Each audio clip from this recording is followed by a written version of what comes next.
أعوذ بالله من الشيطان الرجيم بسم الله الرحمن الرحيم إنا أنزلنا إليك الكتاب بالحق لتحكم بين الناس بما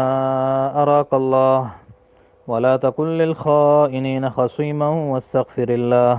إن الله كان غفورا رحيما ولا تجادل عن الذين يختانون أنفسهم إن الله لا يحب من كان خوانا أثيما صدق اللہ العظیم۔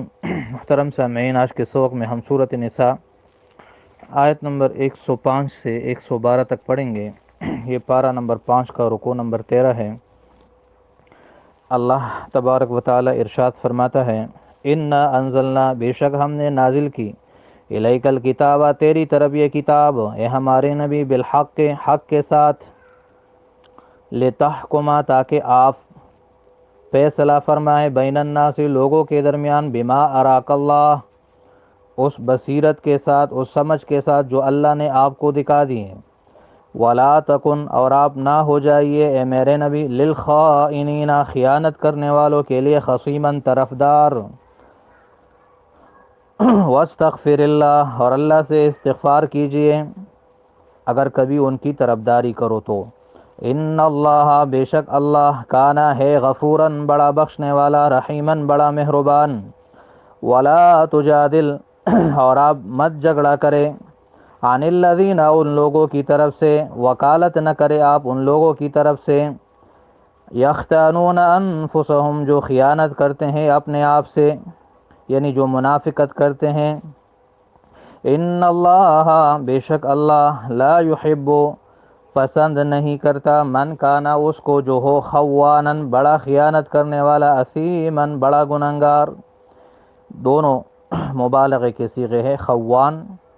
خائن سے مبالغہ ہے، بڑا خیانت کرنے والا، اثیم آثم سے مبالغہ ہے، بہت زیادہ گنہگار۔ یستخفون، وہ چھپتے ہیں، وہ شرماتے ہیں، من الناس، لوگوں سے، یعنی لوگوں سے چھپ کر جرم کرتے ہیں، لوگوں سے شرماتے ہیں۔ ولا یستخفون من اللہ، اور چھپتے نہیں ہیں اللہ سے، اللہ سے شرم نہیں کرتے۔ وہو معہم، حالانکہ اللہ ان کے ساتھ ہوتا ہے، اذ یبیتون، جب رات کو وہ مشورے کرتے ہیں، ما لا یرضی، اس کی کہ اللہ راضی نہیں ہوتا، من القول، اس بات سے۔ وَكَانَ اللَّهُ، اور ہے اللہ، بِمَا يَعْمَلُونَ، ان اعمال سے جو یہ کرتے ہیں، محیطا، گھیرا کرنے والا، اس کو گھیرنے والا، محیط چاروں طرف سے گھیرنے والا، یعنی سارے اعمال سے باخبر۔ ہا انتم، سنو تم، ہؤلاء، تم وہ لوگ ہو، خطاب بنو بیرک سے ہے جو منافق تھے اور منافق کے رشتہ دار تھے اور ان کے طرفدار تھے۔ ہاں انتم، سنو تم، اے منافقو، ہؤلاء، تم وہ لوگ ہو، جادلتم، کہ تم نے جھگڑا کیا، کہ تم نے وکالت کی، طرفداری کی، عنہم، ان منافقین کی طرف سے، فی الحیات الدنیا، دنیا کی زندگی میں، یعنی ان کو بچانے کے لیے تم نے جھوٹ موٹ اور جھوٹی گواہی تو بنا لی۔ فمن یجادل اللہ، پس کون جھگڑا کرے گا اللہ سے، عنہم، ان کی طرف سے، یوم القیامت، قیامت کے دن، امن یکون، یا کون ہوگا، علیہم وکیلا، ان پر کارساز، قیامت کے دن کون ان کی طرفداری کرے گا، ان کے خلاف جھوٹی گواہی کون دے گا ان کو بچانے کے لیے۔ ومن یعمل سوءا، اور جو کوئی برائی کرے گا، یعنی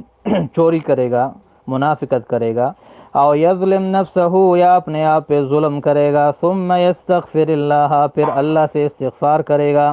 یجد اللہ، تو وہ پائے گا اللہ کو، غفوراً، بڑا بخشنے والا، رحیما، بڑا مہربان۔ ومن یکسب اثما، اور جو کوئی کرے گا گناہ، فانما یکسبہ، تو یقیناً وہ کرتا ہے، علی نفسہ، اپنے خلاف۔ وکان اللہ، اور ہے اللہ، علیماً، بڑا جاننے والا، حکیماً، بڑا حکمت والا۔ ومن یکسب خطیئۃ، اور جو کوئی خطا کرے گا، او اثما، یا کوئی گناہ کرے گا، یعنی جھوٹی گواہی دے گا یا چوری کرے گا، ثم یرمی بہ، پھر وہ پھینک دے گا، بریئا، کسی بے قصور اور بے گناہ پر، فقد احتمل، تو یقیناً اس نے اٹھا لیا، بہتانا، بہت بڑا بہتان، و اثما مبینا، اور واضح گناہ۔ محترم سامعین، یہ پورا رکوع ایک واقعے سے متعلق ہے، اور وہی واقعہ حدیث کی کتابوں میں ذکر کیا گیا ہے جو عنایت و کشان نزول ہے۔ واقعہ مختصر یوں ہے کہ مدینہ میں منافقوں کا ایک خاندان تھا، اور توما اس کا نام تھا۔ اس کے 3 بیٹے تھے، جن میں سے بشیر جو تھا یہ بڑا شرارتی تھا۔ تو ایک مرتبہ مدینہ منورہ میں باہر سے میدہ آیا۔ اس وقت میدے کی روٹی خاص لوگوں کو میسر ہوتی تھی، تو اس میں ایک صحابی حضرت رفاعہ بن زید رضی اللہ تعالیٰ عنہ نے بھی وہ آٹا خرید لیا اور گھر لے آیا، اور وہاں پر رکھ دیا جہاں وہ اسلحہ رکھتا تھا، اس اسٹور میں۔ تو اس منافق نے، جس کا نام بشیر تھا، جو بنو عبیرک سے تھا، اس نے وہاں سے وہ میدہ اور آٹا چوری کر لیا اور اپنے گھر لے آیا۔ جب حضرت رفاعہ رضی اللہ تعالیٰ عنہ کو چوری کا علم ہوا تو اس نے حضرت قتادہ رضی اللہ تعالیٰ عنہ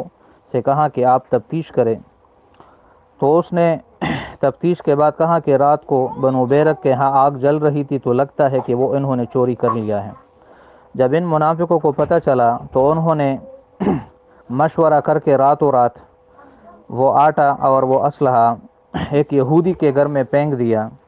اور الزام چوری کا اس پر لگا دیا۔ جب نبی علیہ الصلوۃ والسلام کے پاس یہ معاملہ آیا تو یہ منافقین آئے اور انہوں نے اس یہودی پر الزام لگا دیا اور جھوٹی گواہی بھی پیش کی کہ چونکہ چوری کا مال اس کے گھر سے برآمد ہوا ہے لہذا یہی چور ہے، جن کی باتوں سے متاثر ہو کر نبی علیہ الصلوۃ والسلام کے دل میں بھی یہ خیال پیدا ہوا کہ یہ یہودی ہی چور ہے، اور ارادہ فرمایا کہ ان کے ہاتھ کاٹنے کا حکم دے کہ اللہ تعالیٰ نے یہ آیتیں اتاری اور اس یہودی کی براءت ثابت کر دی اور فرما دیا کہ یہ ان منافقوں کی سازش تھی کہ چور یہ تھے، اور انہوں نے وہ سارا الزام اس یہودی پہ ڈال دیا۔ تو اس واقعے سے ایک بہت بڑا اور ایک اہم اصول ہمیں سامنے آیا، خاص طور پر اس شخص کے لیے جو قاضی ہو، جو جسٹس ہو، کہ اگر بعض اوقات وہ کسی کی چرب زبانی اور جھوٹی گواہی کی بنیاد پر کسی کے حق میں فیصلہ کرے اور اس شخص کو معلوم ہو کہ حق میرا نہیں ہے، تو صرف قاضی کے فیصلے سے وہ مال اس کے لیے جائز نہیں ہوگا، عند اللہ وہ پھر بھی گنہگار ہوگا۔ جیسے حدیث میں نبی علیہ السلام نے اس کو واضح کیا کہ میں ایک انسان ہوں، اور بعض اوقات تم میں کچھ لوگ میرے پاس مقدمہ لے کر آتے ہیں جس میں سے ایک بڑا چرب زبان ہوتا ہے، اور وہ جھوٹی گواہی اور ایسی باتیں کر کے اپنے آپ کو حقدار اپنے آپ کو حقدار ثابت کر دیتا ہے، تو میں اس کے حق میں فیصلہ کرتا ہوں تو خبردار وہ اس سے کچھ نہ لے، کیونکہ وہ ایک آگ کا انگارہ ہے جو میں اس کے لیے فیصلہ کرتا ہوں۔ تو یہ ایک بہت بہت اہم اصول ہے عدالتی دنیا میں، کہ اگر جھوٹی گواہوں سے اور جھوٹ موٹ سے اور جھوٹی قسموں سے آپ کسی کا حق لے بھی لے تو عند اللہ وہ آپ کے لیے جائز اور حلال نہیں ہوگا، اللہ کی عدالت میں آپ پھر بھی مجرم رہیں گے۔ تو یہ وہ واقعہ ہے اور اس سے متعلق اہم اصول ہے جو اس رکوع میں اللہ تعالیٰ نے ارشاد فرما دیا۔ آیت نمبر 105 میں جو پہلی آیت ہے اس میں اللہ فرماتے ہیں کہ ہم نے یہ کتاب آپ پر اس لیے اتاری ہے کہ آپ اس کتاب کی روشنی میں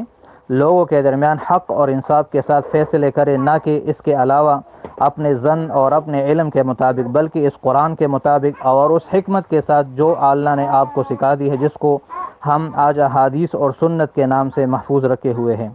تو یہ اصول نکلا کہ مسلمانوں کے فیصلے قرآن اور حدیث اور سنت کی روشنی میں کیے جائیں گے، محض اپنے ظن، تخمین اور اپنے علم اور عقل کی بنیاد پر نہیں۔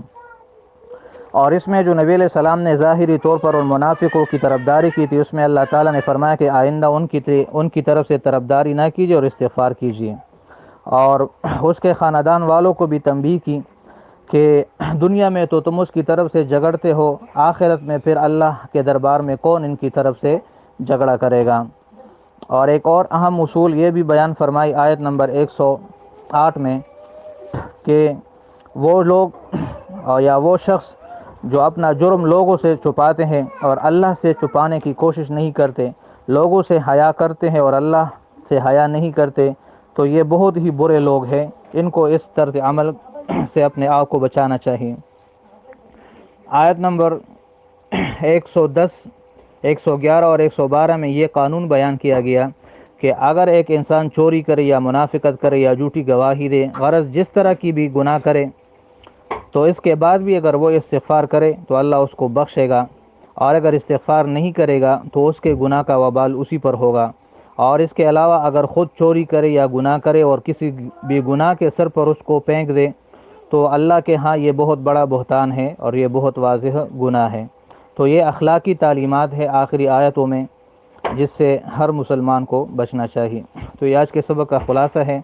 جس میں وہ واقعہ جو میں نے بتا دیا وہ اس کا شان نزول ہے، اور عدالتی معاملات سے متعلق چند ہدایات ہے جو ان آیتوں میں اللہ تعالیٰ نے ارشاد فرمائے۔ تو امید ہے آپ کو سبق سمجھ آ گیا ہوگا، باقی انشاءاللہ کل پڑھیں گے۔